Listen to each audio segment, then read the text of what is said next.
going to start in a slightly random way. So this morning I spoke to somebody who's come back this evening, and they reminded me of something that I'd said during this course that was mentioned called the Life Course, which I will come back to at the end. And I felt that God had shown me that there was somebody there who was holding on to a grudge, and that it was important that they should let go of that. Sometimes when I speak, I believe that God will show me specific things about people. So I said that and heard from no one. And so fast forward a few months, this lady said to me, I just want you to know that was me. And so we were able to have a chat about that. I'm telling you this for a reason. Yesterday we had an incredible conference here celebrating our inclusiveness called Fruitful. It was absolutely amazing. Thank you to everybody that helped with that. And again, we pray for people as we often do at the end of the thing. And I was asked to pray for this clergy person. And I looked at her and all I could see was this name, which was Stevenson. Which meant, that did mean something to me because I know somebody called Ian Stevenson.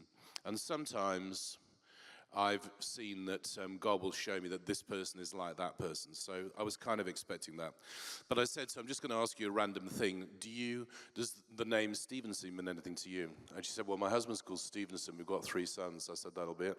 And so basically, my friend, Ian Stevenson, all the things he does with his life, that's what she and her husband do. So it was a very interesting prophetic word. The reason I'm telling you these things is because if I say to you, I believe that God has spoken to me, I don't say it lightly or for no reason. So I believe God has spoken to me. And this is specifically for a minority of people who are here tonight.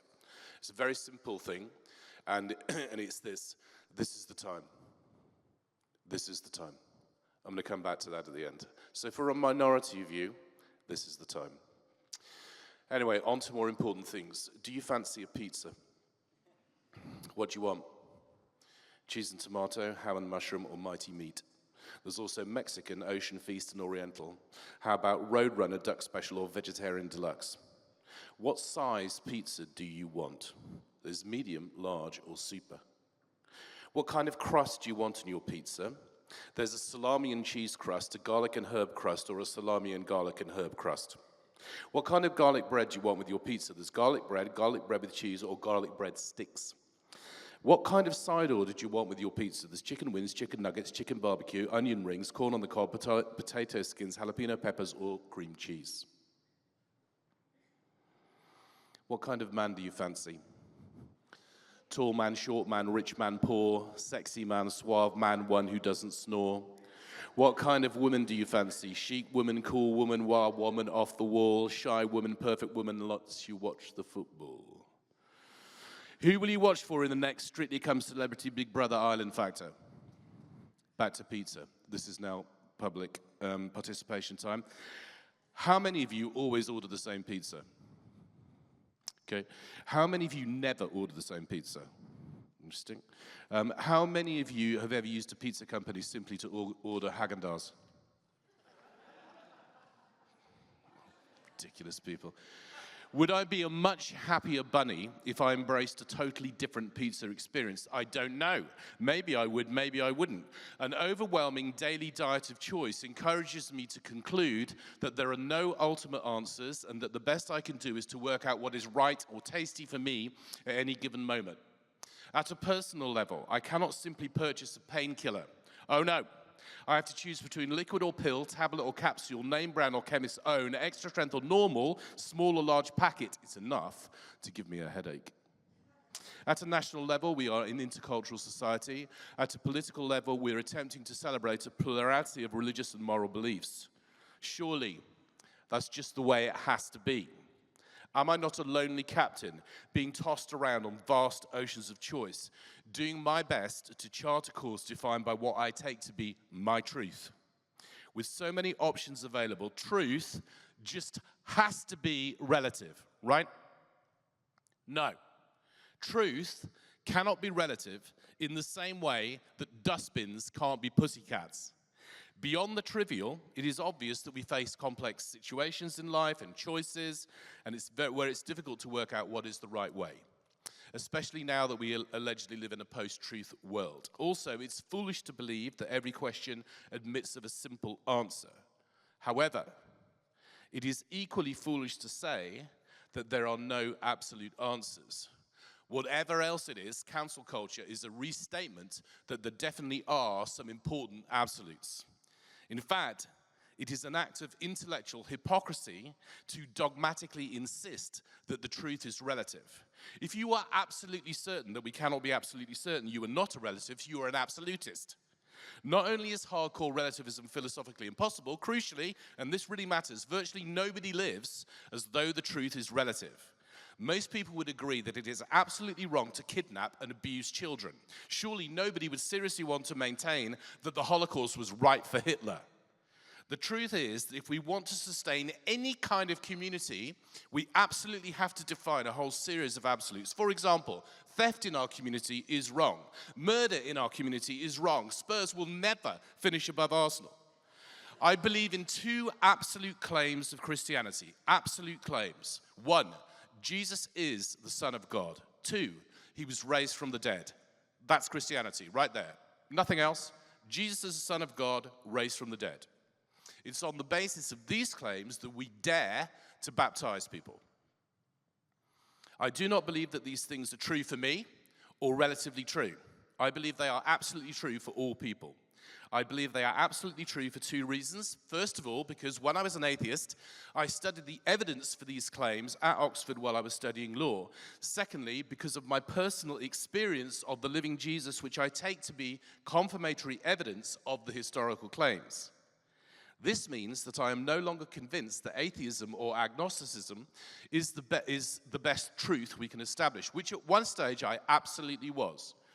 The first thing to know about atheism is that it is as much a faith position as my faith position. I do not know there is a God, I believe there is a God. Atheists believe there is not a God, they do not know. The statement there is no God cannot be proved. One day I am looking for my car keys. My wife tells me they are in the garden. I search the rug on the garden, the picnic table and the deck chairs, but I cannot find the keys. This is based on real experience.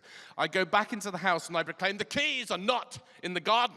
But I cannot prove this statement unless I search every single inch of the garden, leaving absolutely no space unexplored. We cannot meaningfully assert the non-existence of God because we cannot make a sufficiently exhaustive study of the possible sources of information. There isn't time, we might miss something on Netflix. Atheism is a faith statement. I believe there is no God. It is a working hypothesis based on inevitably limited personal experience. And crucially, and this is the most important thing about atheism, it is hard to live as an atheist. I would expect something that was real to be quite easy, or at least quite comfortable to live out, but no, it's actually flipping hard to be an atheist. Albert Camus, the French atheist, once said, "What is intolerable is to see one's life drained of meaning, to be told that there is no reason for existence. A person cannot live without some reason for living."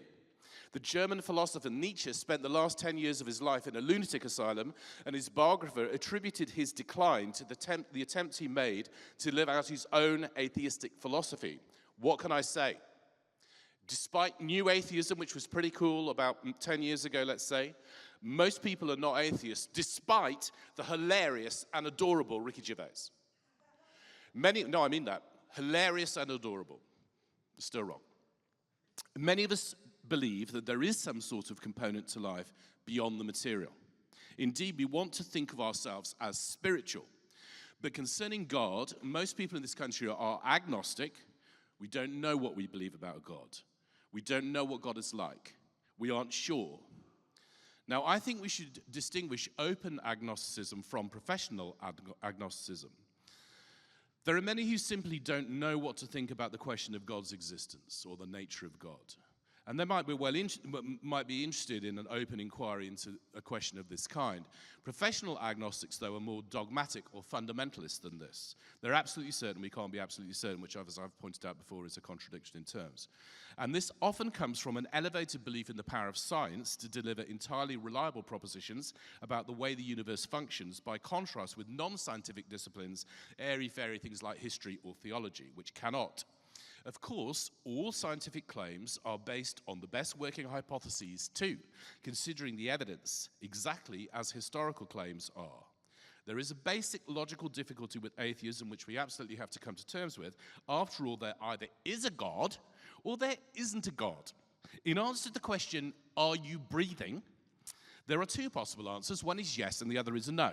Possibly is not an answer. In ultimate terms, either the atheist is right, there is no God, or the theist is right, there is a God, but the agnostic is absolutely definitely going to be wrong. Nevertheless, agnosticism is sometimes represented as the only credible option, which would imply that any number of highly influential Christians who, by the way, have shaped virtually anything of any value in the culture we currently live in, that they live lives of not very credible lives. The truth is, most people in this country have simply never considered the evidence for the claims of Christ. And there is a very simple reason for that. It's because the church has been shit for a very, very long time. So that means that your grandparents didn't go to church because it was SHIT. Your parents didn't go to church because it's, did I say the word? Oh, so sorry. Because it was SHIT. You know, the church has been more shocking than me saying the word shit for a very long time.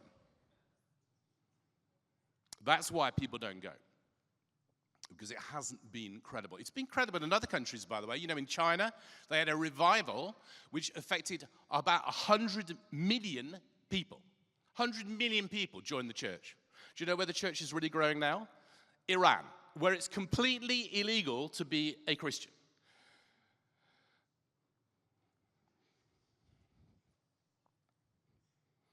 But unfortunately, we have failed you in this country. But in the end, professional agnosticism is of no help to anyone. If there's been an accident and my friend is dying, I'll be desperate to know where there is a nearby hospital. You may tell me there is no hospital, which is terrible news, but there's nothing more I can do.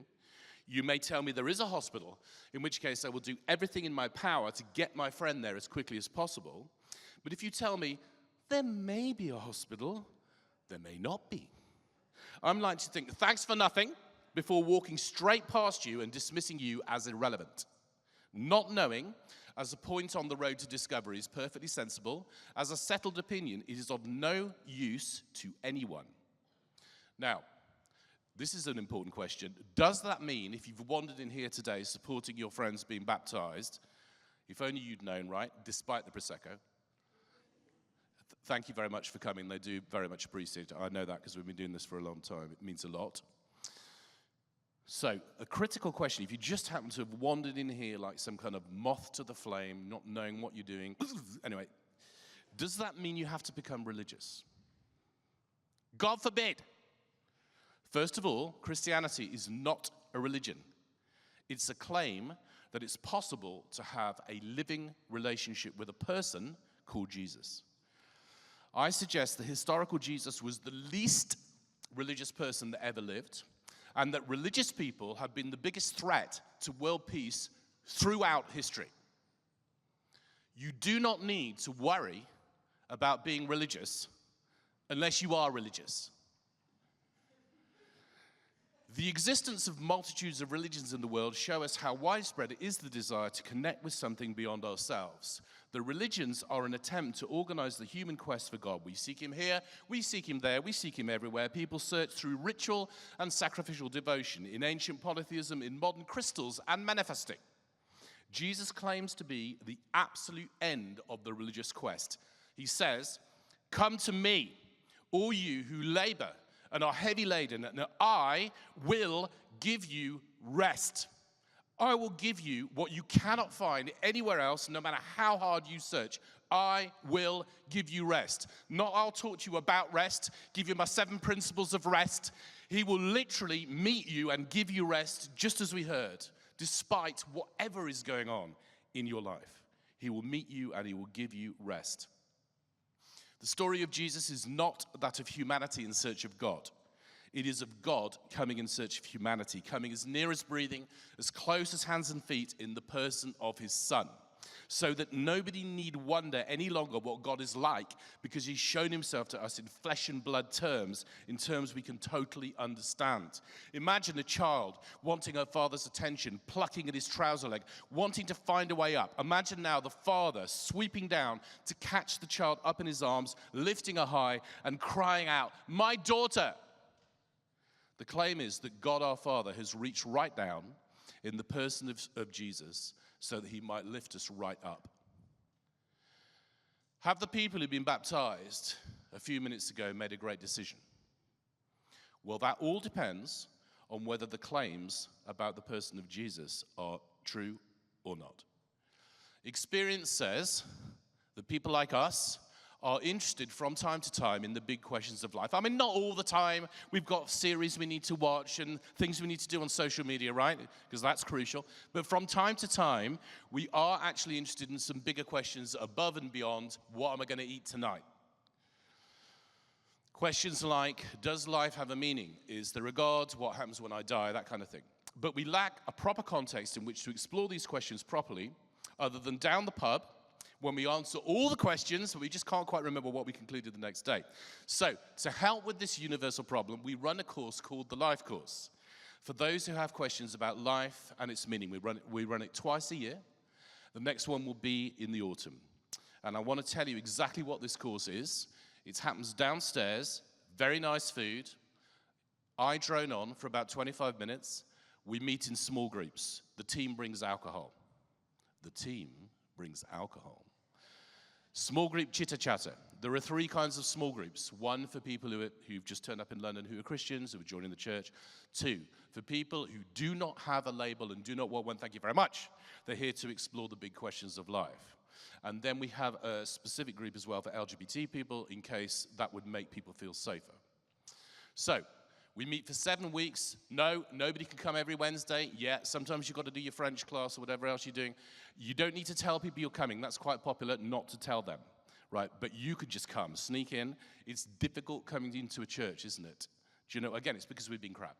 But the reality is, once you've got over the initial burden of coming, which people will usually say is the worst thing about the course, coming the first time, basically, you meet some friends, you go on a common journey, you share your life, and people will often make friendships that will stay with them forever. That does happen.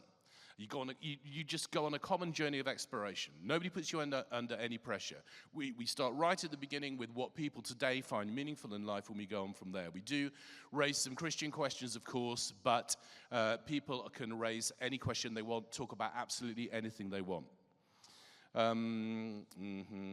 If you come once and decide not to return, nobody is going to come hunting you down. We're not interested in your money, and we aren't trying to induct you into our cult. This is the Church of England. Yeah. Now, where we are now, which is a long way away from the autumn, right? And may the summer continue for many months to come. Apparently it ends tomorrow. Anyway, whatever. Tonight, though, you can register an interest. If you give us your email details, you will be contacted one time only, near the time, to remind you that the course is starting. That's it. So if you think this might be for you, there's a table at the back there. I'll be wearing exactly these clothes at the front here, and you can come and have a chat with me if you want to. And I'd be very happy to explain more or have a chat with you.